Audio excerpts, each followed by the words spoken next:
temen gue tuh pernah cerita gini guys. Jadi dia tuh baru saja katanya kan pindah ke kota kecil yang sepi dan tenang gitu. Jadi kotanya tuh kecil, sepi dan juga tenang gitu kan. Nah, dia pindah ke kota itu tuh buat buat memulai hidup baru katanya kan. Dia di situ menyewa sebuah rumah tua yang terletak di ujung jalan, dekat dengan hutan yang lebat juga gitu kan. Tetapi penduduk setempat itu memperingatkan teman gua ini gitu kan tentang keanehan rumah itu yang selalu terasa sepi dan terlihat angker gitu loh guys. Nah, teman gue tuh nggak percaya walaupun masyarakat di situ tuh ngomong ke dia, rumah itu tuh angker loh, rumah itu tuh sepi apalagi di ujung jalan gitu loh, apalagi deket hutan-hutan yang lebat gitu loh gitu. Tapi teman gue itu nggak percaya hal-hal mistis gitu loh.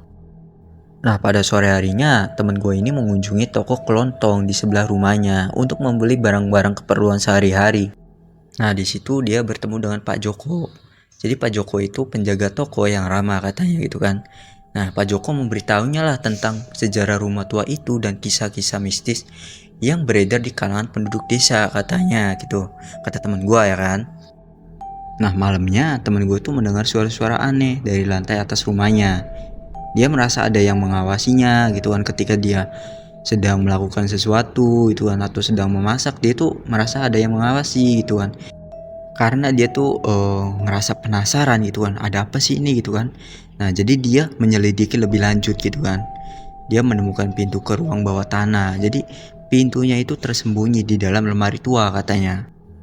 Nah, menurut dia karena rasa penasaran dia yang besar, jadi dia tuh langsung ke ruangan yang di bawah tanah itu katanya itu kan. Nah, di situ dia menemukan sejumlah barang kuno dan buku-buku catatan yang telah usang katanya.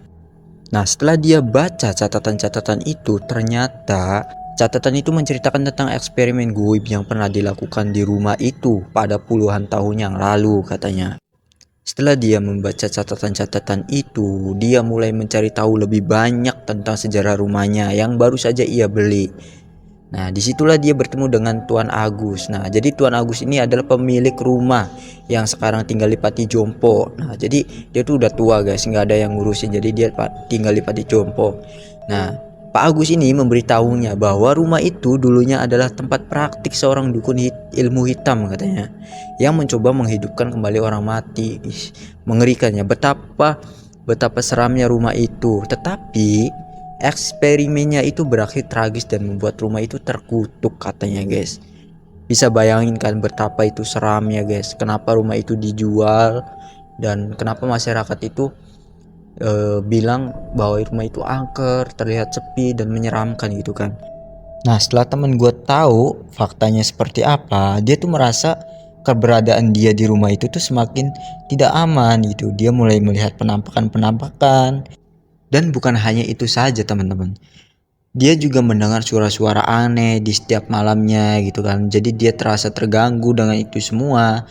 Dan pada suatu malam juga dia dimimpiin oleh sosok wanita berpakaian putih dengan wajah pucat yang memberitahunya untuk segera pergi dari rumah itu sebelum terlambat katanya. Dia pun memutuskan untuk meninggalkan rumah tua itu guys. Meskipun dia sangat menyukai tempat itu, tetapi dia tidak ingin menghadapi bahaya lebih lanjut lagi. Namun, pada saat dia hendak pergi, teman gue ini menemukan sebuah surat yang isinya memberitahunya tentang ritual untuk mengusir roh jahat dari rumah tua itu. Nah, teman gue pun memutuskan untuk melakukan ritual itu sebagai penghormatan terakhir dia sebelum meninggalkan rumah tua itu selamanya, kata dia guys. Dan entah mengapa setelah melakukan ritual itu, suasana di rumah itu menjadi lebih tenang gitu kan. Dan temen gua pun meninggalkan kota kecil itu dengan perasaan yang campur aduk. Dia selalu merasa terhubung dengan rumah itu, meskipun kejadian-kejadian mistis yang dialaminya selalu menghantui pikirannya.